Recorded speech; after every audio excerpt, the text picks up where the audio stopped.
Hello and welcome to the Anna Asks podcast with me, Anna Cusack.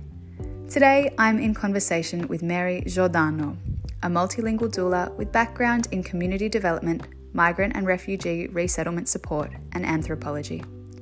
She has an interest in transnational identity, the ways women and birthing people experience the transition to parenthood, and the ways doula companionship can enhance childbearing experiences of people from culturally and linguistically diverse communities in Australia. We cover language and communication in the context of pregnancy care and birth, cultural considerations in birth work, and discuss considerations of appropriation and self-reflection for those of us supporting ourselves and others in this vulnerable and beautiful time of life. I would like to acknowledge the traditional owners of the land on which Mary and I recorded this episode, she on Tungarang country and myself on Awabakal country, and pay my respects to their elders past, present and emerging, and extend that respect to any Aboriginal, Torres Strait Islander or First Nations people listening. I began by asking Mary about the shift in her work from complex resettlement support, coordination to birth work. Enjoy. One thing that I'd like to point out, which I recognise all the time, is how the skills that I used to support women and young children during their resettlement in Australia for the many years that I worked in that field are very much similar skills to the ones that I use now to support women and families as they transition to parenthood, predominantly being the capacity development, sort of helping people tap into their resources, into their innate knowings and intuition, and helping guide them towards a place of trusting themselves and cultivating compassion for themselves, which seems to be at the core of most of the work that I do with most of the clients that I work with, irrespective of what they are sort of presenting. And that often is what is underlying. And that was connection, I suppose, between the two fields of work, which are quite different, but that actually use very similar skills.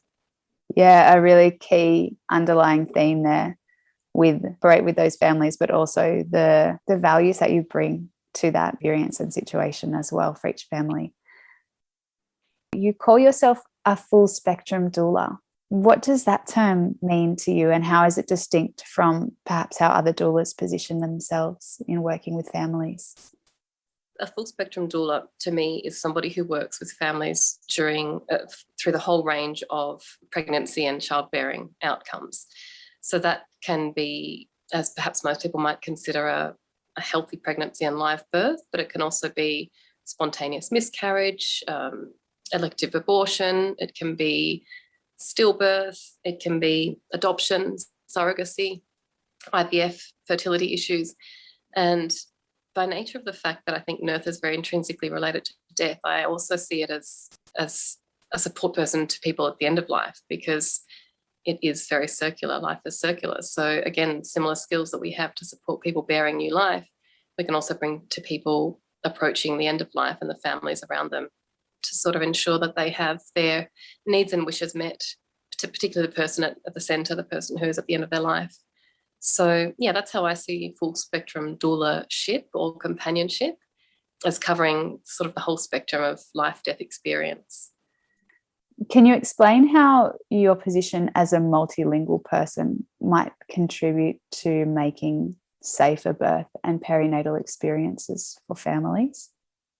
Yeah, sure. So the first thing that I would want to point out, though, is sort of looking at this word safe and safety, and looking at that in a broader sense than just physical safety, because we all know that physical safety is only one kind of safety. And for us to really feel safe, we need to feel emotionally safe, psychologically safe, spiritually safe and respected. And so those are, I think, perhaps the bigger components where this capacity to support and relate to people from diverse cultural and linguistically diverse backgrounds has more of an impact, which would have a flow-on effect to the physical safety, I suppose. So being able to talk to somebody in their own language, firstly, can allow people, even if they have a solid level of English in this society, it can just offer them an additional sort of invitation to really sink into their own experience, their own feelings, without having language having to be shaped or moulded according to the limitations of the language that they have. So it allows them to just be more relaxed, I suppose, in their communications. having somebody and being able to be tuned into the nuances of language that are used in the birth space as well is really important and helpful, I think. I mean, I've been to births where very experienced midwives will speak to a family, and it's very clear to me that the family hasn't understood what they've said, because it might be a specific medical term or terminology that they are not familiar with, or it might be more of a slang sort of informal language use that they're also not familiar with. And often the midwife doesn't even notice that they haven't understood. And I think that's often the case, that the non-understanding doesn't even register, so they just carry on. But I'm quite intuitive with this kind of situation, and having learned lots of languages myself and having experienced expressing myself in a language that's not my own, living every day. I don't speak English at home, so it's an everyday experience for me as well, to know what it's like to communicate in another language, and sometimes the limitations that can bring and the misunderstandings as well. So I guess just having somebody who's experienced in that and tuned into that more than anything, and sort of ready to notice if something seems to have gone misunderstood, and just gently return to the point and ask for it to be said in a different way, or just sort of to make sure that the people understand what's happening, that the family understands what's happening, and to ensure as well that any kind of intervention or anything that's happening in the duration of the labour and the birth is really understood, and that consent isn't given just out of a place of sort of feeling like it has to be given, but the risks and advantages and everything is understood. So whether that involves phoning an interpreter or whatever it might be, but just sort of being really tuned into that. So that I think that can help to bring certainly an emotional safety to the experience, psychological safety, an improved sense of security in oneself and their experience. You mentioned phoning an interpreter service there. Is that something that doulas and support people can do at any time? Absolutely it is, but part of the problem is that a lot of people aren't aware of that. It's a service that's available, but the onus is on the birthing person and the family to ask for it. And often they're not in a space to be able to ask for it, or to know that they can ask for it at that point. So the onus of responsibility is on the people who are receiving the service, where I think there should be more responsibility with the people who are providing the service. I would agree with that. Having worked in various health settings before, I think often that the person has to push for that. Often they don't know that the interpreter service is there because the interpreter service is advertised in English. And there are all sorts of things that can happen. Sometimes people have a family member that they expect to interpret for them or want to interpret for them. And that's quite a common experience as well, although it's not ideal, because there are all sorts of subjectivity that come into that experience, and emotional sort of attachment or investment in the experience if it's somebody that they know, as opposed to a third person who's independent and impartial.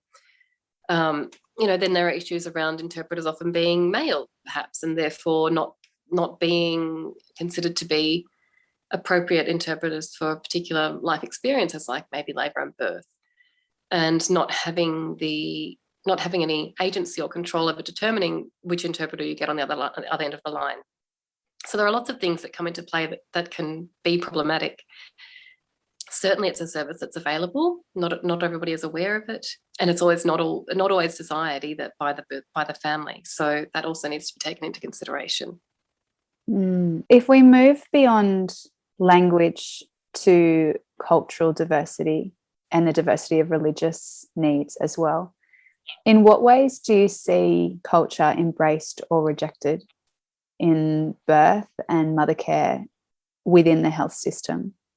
In many ways. I think that in this question, I think it applies to, I think that the birth space that you're referring to is really a reflection of the broader society, and that this issue is one that we see across the board. So the microcosm of labour and birth, or a maternity suite, for example, might just be a reflection of what we see everywhere else. In my experience, although we see ourselves as a very multicultural society in Australia, and we love to benefit from the richness that brings to our culinary experiences, to our artistic and cinematographic experiences, whatever that might be, I think actually we are not as tolerant and open to diversity as perhaps we think we are. And there's still very much a hierarchy in terms of cultural background and experience, and a lack of tolerance for diversity, for linguistic diversity, cultural diversity. a lack of patience.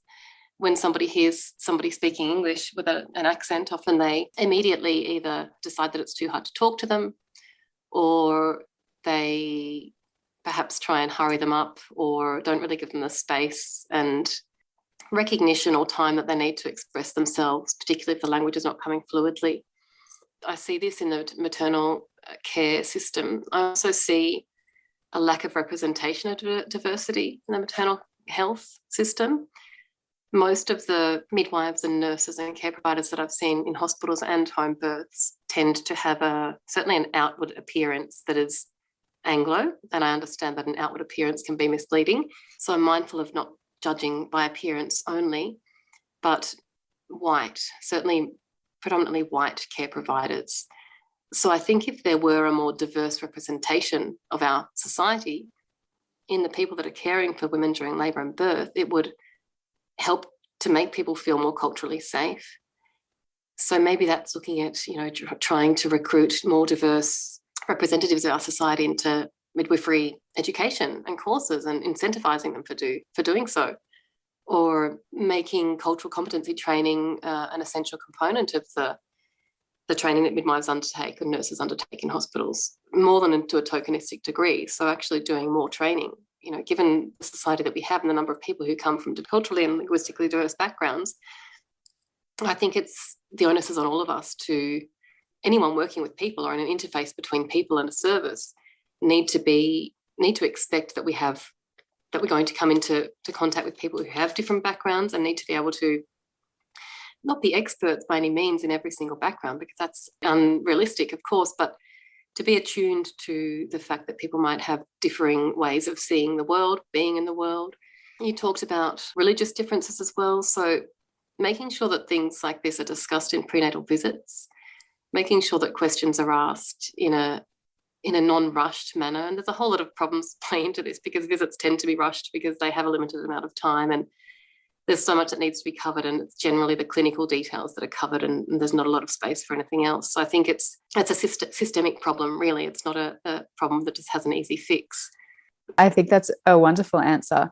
And it made me think, when these issues are ever present anyhow, how do you feel that the current pandemic conditions have exacerbated some of the inequities people who are not primarily English speaking, not Anglo appearance? How has this affected the experience of birth as a whole? And I understand you can't speak on behalf of every person, but if you're looking at a trend of what you have observed, what do you feel about that? Yeah, look, it's such a complex time for everyone, obviously, and we look at the trauma that so many families have experienced through having their autonomy and choice taken away from them in terms of who supports them during labour and birth, having a limited time placed on the main support person, usually being the partner, to stay with them after birth. And we've heard lots of anecdotal stories from people who have experienced trauma. So if you think of people from diverse cultures who are experiencing the same trauma, but on top of that, perhaps not having that person stay with them might mean, you might be thinking it might be that the person who's had the baby is the one that speaks the least English, perhaps least competent in English. Maybe their partner is the person that they depend on for understanding things. So when the partner's sent home prematurely, they're suddenly very isolated, very vulnerable anyway, having just had a baby, but even more so being in this sort of cultural and linguistically isolated situation. Yeah, in many, many ways. And, obviously the resurgence of trauma, past trauma perhaps, just, living this experience of the pandemic, which is very confronting for all of us in so many different ways, and we're all experiencing it in an individual manner. For people who've experienced trauma, perhaps in Australia or prior to arriving in Australia, this could be reactivated, or just not feeling safe could perhaps, or not having practitioners who are trained in dealing with labour and birth post-trauma, people who've experienced trauma. I think just everything would be exacerbated for people in this situation who are from diverse communities and for whom culture and language can create a barrier. And just talking to perhaps your previous point, something I forgot to add, and I guess it plays in here as well, is that the importance of perhaps one of the biggest things that we could aim towards is offering continuity of care to everyone, to ensure that people, particularly from diverse backgrounds, have an opportunity to develop a relationship with their care provider, to also be able to avoid, for example, having to retell their stories of trauma over and over again at every single appointment, and having to tell their story like we often do if we're seeing different people. We have to answer the same questions and go back to the start, and it can be quite traumatic to retell stories if they are traumatic, or experiences if they are traumatic. So being able to work with the person in a continual manner makes space for the person, for the mother, to be able to talk about what's happening with them now and focus on what their current concerns and situation is, rather than, you know, their story that they've repeated already so many times within this very limited time window that they normally have with the care provider. Great food for thought, fascinating, and also really upsetting that this situation is continuing now, when you would really hope we'd be past this conversation by 2021, that these things would just be the norm and in place. But I suppose why we're having these conversations, because they're not. Yeah, and I think for most of Australia, to be really honest with you, these issues are not on the radar at all, because Not at all. a lot of people, and most people in Australia, I hazard to say, are not, they're just sort of happy going about their lives. They don't really understand. I think it's very easy to say we're a multicultural society, a successful multicultural society, or a model for multicultural integration. But in reality, for people living in multicultural communities, it's not actually the case. It's very much, there's assimilation, there's segregation. There are a whole lot of systemic and structural barriers to people that make living in Australia and accessing opportunities equally to other white Australians almost impossible, actually. And a lot of systems in place also to keep things as they are, because having people dependent gives us a degree of control over them. And that's actually probably a desirable thing by a lot of policymakers, I believe. And in my former work life in community development, actually one of the reasons that I moved to birth work was because I found it very disheartening and sort of against my values to be working in a system that tended to keep people dependent rather than encourage them to become independent, by disempowering them really through what's already often a very disempowering and difficult experience of resettlement. I must say that there are also, and I came across many, many families that had incredible resilience, and people who hit the ground from all sorts of difficult histories and places in the world, like Syria and many others, but hit the ground in Australia running straight into all sorts of opportunities with motivation, with just really putting themselves out there and exhibiting resilience that was just remarkable to me, more than I would see in many people who I know who have had much less traumatic life experiences, I suppose. But yeah, on the whole, I found these systems to be quite disempowering, just in the sense of trying to keep people dependent on services.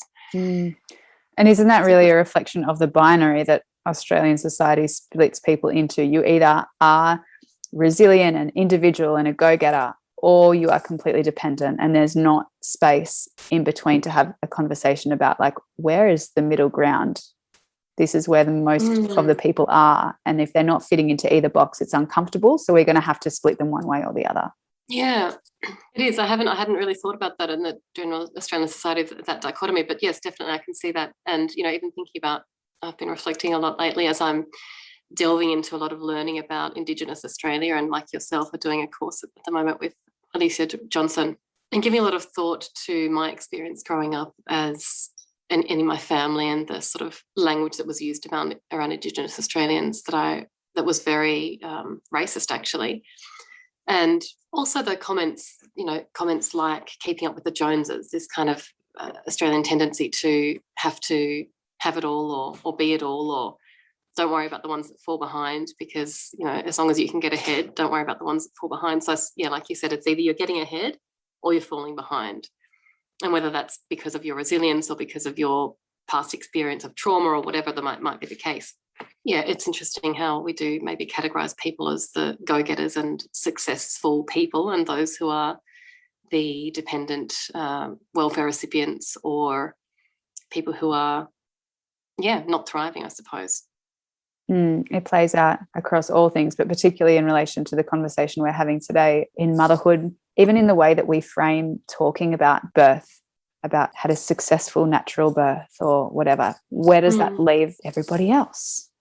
That woman might not actually perceive it to be a success. It might have been a very traumatic experience for her, but we just are in this really narrow vision. Yeah, we are. I was thinking of a birth that I was at back in February with a woman who is from Brazil, and I would imagine that a lot of the care providers that were at her birth wouldn't have known that in Brazil, somewhere around 90% of births are caesarean births. And in fact, lots of Latin America, that's the case. Very, very high rate of caesarean births. So that's considered to be the norm. This woman had a spontaneous onset of labour and fully physiological labour and birth with no interventions at all. And it was a beautiful birth. I'm just interested to know, you know, that experience for her coming from the culture that she comes from and the family and the history that she comes from, the significance of having a birth like that is quite remarkable, I suppose. And I'm not really even sure I'm taking this, but just sort of thinking of, you know, desired birth outcomes, which can be different for everyone. There's no right and wrong way to birth, of course. But I just personally find it really interesting to have an understanding of the norms in a culture where somebody comes from around birth and whether they influence or not the way that they wish to and end up birthing here. Yeah, I remember how shocked I was when I learned that a 90% caesarean section rate in Brazil was the way that community operates at the moment, and just how different that would have become within such a short space of time that essentially boils back down to colonization, like much of the conversation that we're having here. And just on the point, yeah, absolutely, that's right, because obviously before colonization that wasn't the case. But just another point on the cultural appropriate care for prenatally through birth and also postpartum. So just wanted to mention also the maternal child health nurse sort of system that we have in Australia, and how that often doesn't necessarily adequately serve people from diverse backgrounds either, and languages, and the way that people are linked into mothers groups and playgroups that aren't necessarily culturally safe or friendly, so to speak. There are culturally specific playgroups and lots of organisations that run playgroups and early learning opportunities for children with families who are diverse, but not everyone's aware of them. So oftentimes people end up quite isolated at home and don't know how to access services like this and places where they can experience their culture safely with other families of the similar culture or different cultures, either in facilitated or non-facilitated playgroups and spaces. And there are places that offer those, but they're not perhaps always known. Could you touch on some thoughts around cultural appropriation within the space of doula care, really across the whole pre-birth, birth and post-birth provision of support? Sure. So once again, I think it's important to just talk briefly to what cultural appropriation is for people who aren't familiar with it. So it's basically using or adopting something of cultural significance to another group without understanding the historical context or significance of the practice or the object, giving correct credit to the people from whom that comes, and having the blessing, I suppose, to be using or sharing that information or object. The reason that it's a problem is because cultures have been systematically oppressed for many, many years by dominant others who have, taken from cultures without crediting, taken practices and sort of made them into their own, without paying or remunerating the people from whom these practices come from, which leads to exploitation and unemployment. So it's obviously a problem. And like I said before, with cultural care, I think the onus is on the person wanting to use something or to practice something from a different place to find out whether they are appropriating culture or not. It's quite an interesting topic, and it's a very complex one as well, because there are lots of different voices and ways of looking at this. I guess I can talk to my personal experience and something that's been quite on the radar of birth workers this year. I'm not sure if you're familiar with it, but the use of rebozos. For anyone who doesn't know, a rebozo is a woven Mexican cloth or shawl that was actually made after colonization. And it's a shawl that was sort of the coming together of the mantel of Spanish women at the time and an indigenous cloth that people used to use. So it's sort of a combination of the two things, with which kind of roots to both places, I suppose.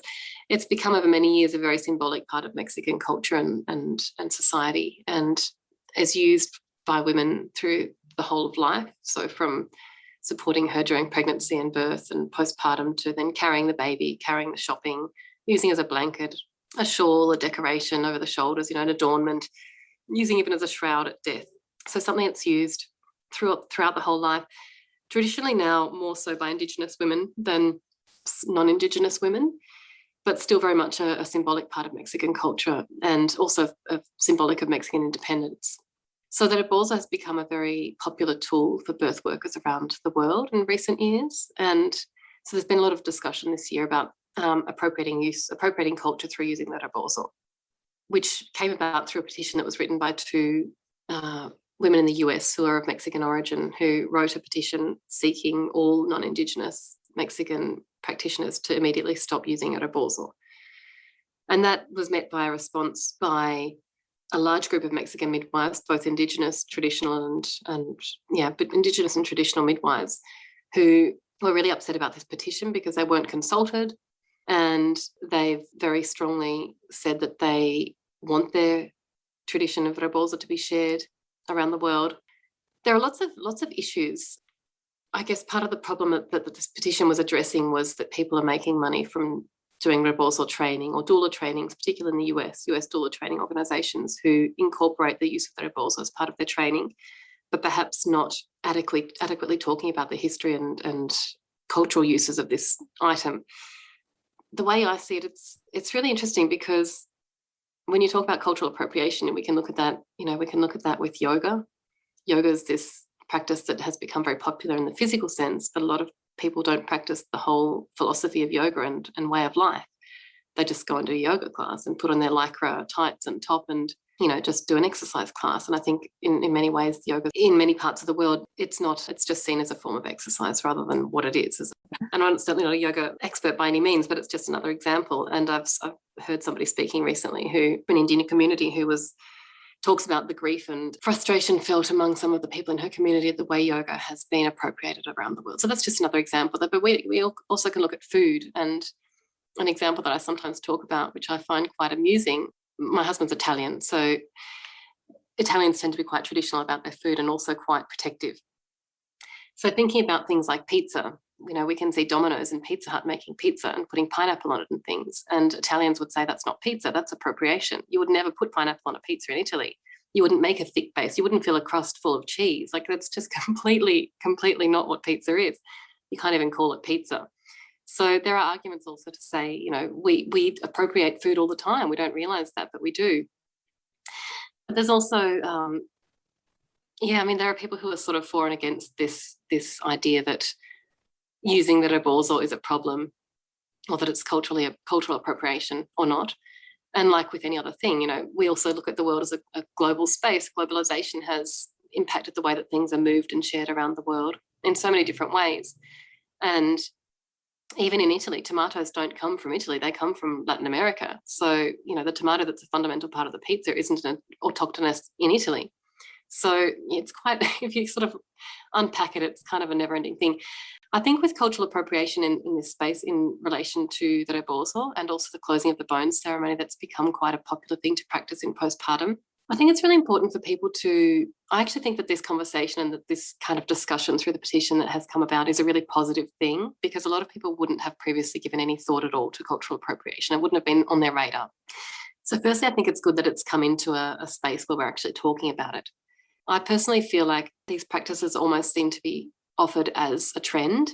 Like a lot of things, people sort of want to do them because others are doing them, not necessarily because they have a connection to the place where it's from, or a connection to Mexico, or even necessarily a very solid understanding of what the practices really entail. Or they might learn an element of the closing ceremony, but not the other elements, and therefore just be practicing part of the ceremony, which is not authentic. And I think it's problematic when you talk about things in a way that's not authentic, but that's just my opinion. Other people, even from those cultures, would perhaps not find those things problematic. And so I think it comes down to an individual really inquiring about what their motivations are, what's leading them to want to practice something, why, what they're gaining from it, what they're returning from it, what sort of willingness they have for continued learning. Because I don't think we ever get to a point where we never get to a point where we know everything. There's always something more to learn. So I think it's important to be willing to continue learning, not just do a brief course and say, I do this now and that's it. As I said, inquiring within oneself as to what one's motivation is, seeking sort of more authoritative voices from representatives of the communities that they're practicing things from, if possible, getting guidance and feedback on what they're practicing. I'm very lucky to have a partnership with a Mexican midwife called Nauli Binaver, who's a very well-known midwife who's very well known for her practice combining traditional midwifery practices with contemporary midwifery. She's based in Brazil and she offers workshops in what she calls the art of birth.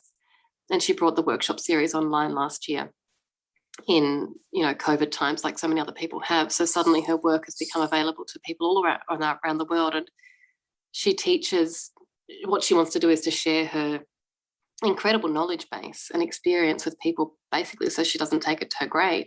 And she's got an incredible wealth of experience. So she's created this beautiful, beautiful workshop series that she does in collaboration with her family. It's a full family production. She releases a new video every fortnight on a birth-related topic of some kind. And her background is in anthropology as well. And she actually asked me last year if I would partner with her. So I'm her Australian partner and I help her promote the art of birth in Australia. And I'm very lucky to have in her sort of an apprenticeship relationship. So I do practice the Mexican postpartum ritual, which is actually not called closing the bones in Mexico at all. And I can send her photos and reflections from my practices and she gives me feedback. And it's a really lovely opportunity to be able to have that feedback from her. And I also import rebolsos, and I do that through a very small family business in the south of Mexico in Oaxaca, who have a direct relationship with artisans, and they share about the artisans and their work and bring the artisans' words and voices into this selling and distribution of rebolsos around the world. And my personal connection to Mexico is that I went to live there when I was 18 years old, 22 years ago, and spent a year there and lived with Mexican families and went to school, and ever since have had a very strong connection to Mexico and returned many, many times and spent time in lots of different communities there. And so, I'm sort of very drawn to practicing some of those things because they just feel right to me. And that's kind of my explanation. I speak Spanish as well. Not that I think you have to speak Spanish in order to practice these things, but obviously now Livia Navarro is not the only person to give blessing to practice something. And there are others that sometimes offer their work around the world as well. And during COVID, it's more difficult because people can't travel. So I get inquiries from people wanting to learn this ceremony all the time, and I can't direct them to anyone in Australia who I think is teaching it in its really true, authentic form. So I suggest that they sign up to the Art of Birth with Nauli because that's the only thing that I know of that's on. There are a couple, actually. There's another woman called Indigi Mama who teaches closing the bones and other traditional Mexican practices online. But this is just one Mexican. So why are we talking about traditional Mexican birth practices when there are practices from all over the world? It's just that this one seems to have gained popularity for some reason, and I'm not really even sure why, but people tend to gravitate towards trends. And so I guess that's sort of where we're seeing a lot of the discussion around cultural appropriation in the birth space currently.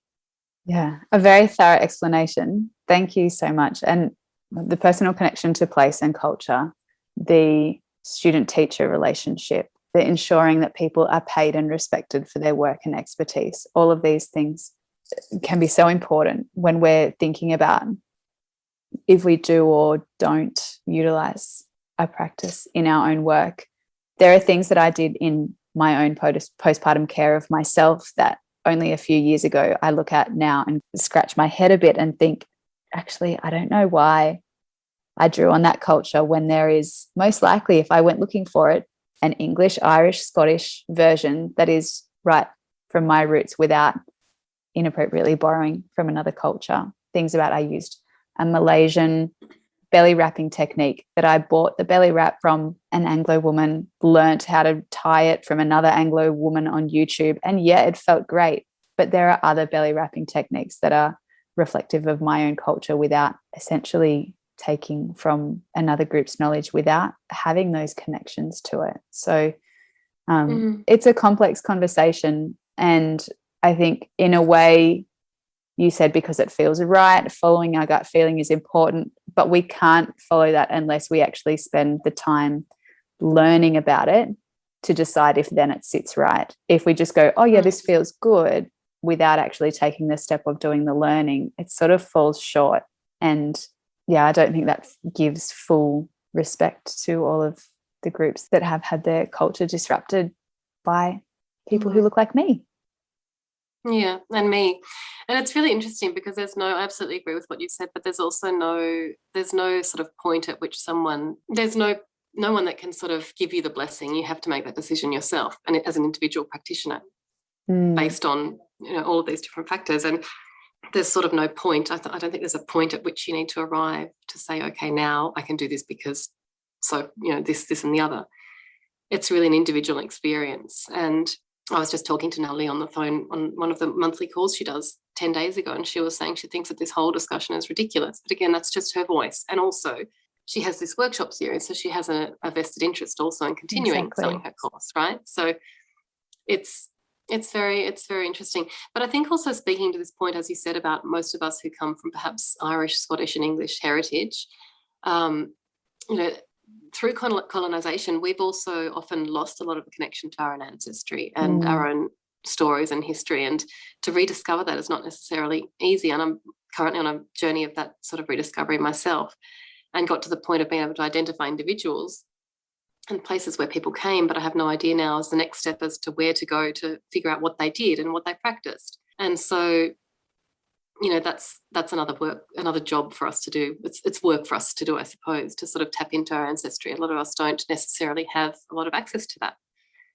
No. And it's something that I'm on an early stages of as well. There are a couple of references in Julia Jones' book, Newborn Mothers, that talk about that it wasn't that long ago that English and Australian women had, again, if we use belly wrapping as an example, that it was part of normal nursing care, that while they were in the hospital, their bellies would be bound just using sheets. If we think about the sorts of foods that we might take to somebody who is recovering after surgery, soups, chicken, slow cook, that kind of hearty kind of food, that's probably the sorts of foods that new mothers would have been getting as well, with that warming, nourishing, easy to digest kind of food. And here I was filling my freezer with all these wonderful, like, traditional Chinese medicine postpartum meals from Hengu's wonderful First 40 Days cookbook. And yeah, I felt really good with that, but I don't know that that's an appropriate thing for me to be doing in a paid capacity to other people as well. So it is always about finding an individual line, isn't it? Yeah. Do you mean preparing those particular recipes from a different culture? Yeah, without a full understanding of the ingredients and their medicinal properties and why they are included beyond the brief description that she's given in the book. Is that something that's appropriate for me to be paid for? I don't know. I think that this whole issue is that you don't know, and no one can tell you either. There's no one that can tell you, yes, that's okay. And that's the same for all of us. We just have to make that decision. And isn't that the same for all of our mothering and motherhood practices? There's no one to give you a tick of approval or a permission slip. We have to learn what we can and then or use what feels best for us in our individual situations. Practice discerning judgment as much as we can while still learning, as you say, all the time. And also being open to sort of critiquing our own experiences with others, and just open to reflecting and sort of trying to be open to considering other ways of doing things whilst remaining compassionate to ourselves, which is really difficult to do. It is. And knowing that we can both change our minds and also be called out at any point in time and still feeling okay in ourselves about those things is a challenge. Yeah. Where can we find you, Mary, if we'd like to speak further with you or engage in some of the services you offer? Sure. So you can find me on my website, which I've sent you the link for, www.madreluna.com.au. And I'm active on Instagram, sometimes more than others. I have like a lot of us, a love-hate relationship with social media, so struggle to find the balance there. But that's certainly the social platform that I'm on. I do have a Facebook business account, but I haven't used that for a couple of years. So I'll just give you the Instagram link and the website. And people can reach out to me. I'm open to having an obligation-free chat with anyone who's interested in working with me, and I offer all sorts of things which are on my website.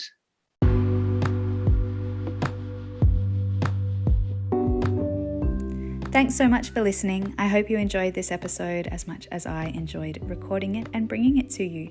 If you'd like to continue the conversation, please do. I would love for you to join me on social media at Anna Cusack Postpartum on Instagram and the same on Facebook. You can also grab my 6 steps to your peaceful postpartum e-guide for free from my website. And while you're there, take a look at my book and the other ways that we can work together. www.annacusack.com.au. Be sure to subscribe and I'll see you next time.